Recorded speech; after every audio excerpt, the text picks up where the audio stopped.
কারণ অভিনয়ের জন্য আর টিকটকের জন্য হিরো আলম আর রিয়ামণি পারফেক্ট। তারা এক এক সময় এক এক অভিনয় বাইর করে ভাইরাল হওয়ার জন্য। প্রথম তো মনে হয় যে রিয়ামণি যা বলতেছে ভুলভাল, আবার আরেক দিকে মনে হয় যে সত্য। কারণ একটা মাইয়া, তার দায়িত্ব, যেহেতু তারা পারিবারিকভাবে বিবাহ হয়েছে বা তাদের স্বামী সংসার আছে, তার শ্বশুরে দেখার দায়িত্ব। আবার রিয়ামণি সে নাকি বগুড়ায় গিয়েও দেখে আসছে। টিকটকাররা ভাই সব কিছু করতে পারে ভিউর জন্য, শুধু বউ তালাক না, মায়েরও ঘৃণা করতে পারে, মায়েরও বৃদ্ধাশ্রমে দিতে পারে। আরও তো হিরো আলম আর রিয়ামণি, তারা তো টিকটক ভাইরাল হওয়ার জন্য, ফেসবুকে ভাইরাল হওয়ার জন্য এর চেয়ে বেশি কিছু করবে। আর এখন ওদের রিচ মিচ সব ডাউন, তাই ওরা হচ্ছে নতুন কইরা অভিনয় শুরু করে ভাইরাল হইতে চাইছে। রিয়ামণির অ্যাটিটিউড দেখলে মনে হয় সে একজন পাড়ার যেইটাই ওইটা তো বুঝছেন। ও হচ্ছে কখনোই হিরো আলমের বাপকে দেখতে যায় নাই। যদি দেখতে যাইতো তাহলে আমরা মিডিয়ায় দেখতাম যে রিয়ামণি তার শ্বশুরে দেখতে গেছে, সেই একদিন দেখতে গেছে, ওই ভিডিও করে সে ছাইড়ে দিছে। আর যদি প্রতিদিন যাইতো তাহলে প্রতিদিনই সে ভিডিও করতো ভাইরাল হওয়ার জন্য বা ইনকাম করার জন্য। হিরো আলমের কি ম্যাগনেট আছে? ও 10টা বউ কীভাবে রাখবে? ও তো একটা মাইয়েরই রাখতে পারে না, রিয়ামণিরই রাখতে পারে না, ও 10টা কীভাবে রাখবে? ওর কি ওইভাবে কোনো যোগ্যতা হয়েছে, এক্সট্রা পাওয়ার আছে যে ও 10টা রাখবে? এখন হয়তো বা সে পারে, ওই যে ধরতে মরতে নাড়তে নড়তে পারে, কিন্তু করতে পারবে না, কারণ ওই যোগ্যতা হয় নাই এখনও। ওই যে কইলাম না ভাই, ভাইরাল হওয়ার জন্য শুধু পরিবার না আরও কিছু করতে পারবে। ও হচ্ছে জাস্ট বুঝাইতেছে যে আমি আমার পরিবারের জন্য আমি একটা না আরও 5টা বিয়ে করব। কিন্তু ওইটা তো আগে করতে হইবে, করার পরে ও কইবে। মুখে মুখে হিরো আলম তো ভাই এমপি হয়ে গেছে গা, হইতে পারছে, মায়ের মুড়ি খেয়ে থামিয়ে গেছে। ও তো 10 আসনের পুরো হ্যার মাথায় হেলাইছে। ওইরকম আবার ঠান্ডা হয়ে যাইবে ভাই চাপচপ খাইয়া। ওর তো ওইভাবে কোনো যোগ্যতা হইয়ে পারে নাই যে সে আবার দেখছেন যে গানও গায়, ও থামাই দিয়েছে। আবার এই বিয়ে ব্যাপার ও থামিয়ে যাইবে, দেখবেন যখন ভালো কারিগরি ডলার ঢুকতেছে থামিয়ে যাইবে। যতক্ষণে ডলার ঢুকবে না ততক্ষণে সে উল্টাপাল্টা বকতেই থাকবে। সে ভিউ এবং রিচের জন্য সে লেবেও নাচতে পারবে। যেই পোলা ভাই মাইর খেইতে পারে, যেই পোলা এমপি ইলেকশন করতে গিয়ে জোতার বাড়ি খেইতে পারে, সেগুলো সবই করতে পারবে। ওর তো কোনো ইজ্জত নাই, ওর তো সম্মান নাই। যদি ইজ্জত সম্মান থাকতো তাহলে ও যখন ওই যে সল্লে বললে গান গাই ভাইরাল হইছে, তখন ওর উগান্ডা মুঙ্গান্ডা বানাইছে, ওই জায়গায় ও থামিয়ে যাইতো, ও সুন্দর সুন্দর ভিডিও বানাইতো।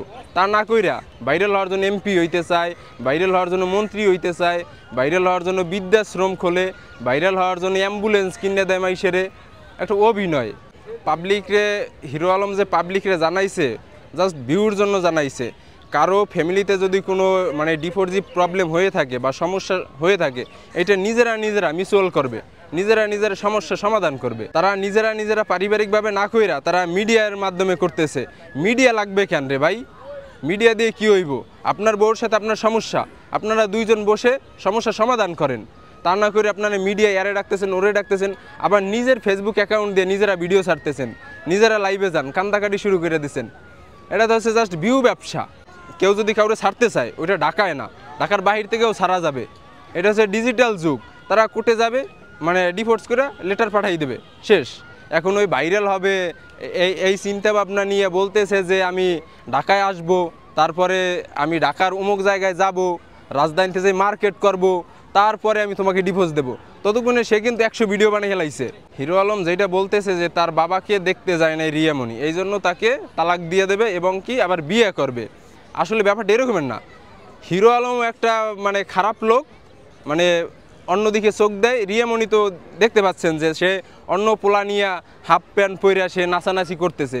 ওইটা হিরো আলমের কাছে কেউ একজন কমপ্লেন করতে পারে বা ওরও খারাপ লাগতে পারে যে আমার বউ হইয়া ও অন্য পরপুরুষের সাথে হাফ প্যান্ট পরে নাচানাচি করবে, ভিডিও করবে, তাহলে আমার বাইসে থাকা আর না থাকা সমান কথা, তাহলে আমি ও বউ রাখুম না।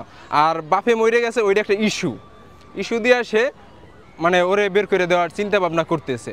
হিরো আলম যেই কথা বলছে ওইটা 100% আমার কাছে মনে হয় রাইট। কারণ আমার বউ যদি আমার বাপেরে না দেখতে আসে হসপিটালে, আর সে যদি বাহিরে অন্য কোনো ছ্যামরা নিয়ে ভিডিও টিকটক মিকটক করে বেড়ায়, তাহলে ওইটা আমার কাছে খারাপ লাগবে। তাই ওইটা হিরো আলমের কাছেও খারাপ লাগছে, তাই এই কথা বলছে। আমি শুনছি যে রিয়ামণি নাকি ওই যে আপনার মদ বারে লাফালাফি নাচানাচি করতো।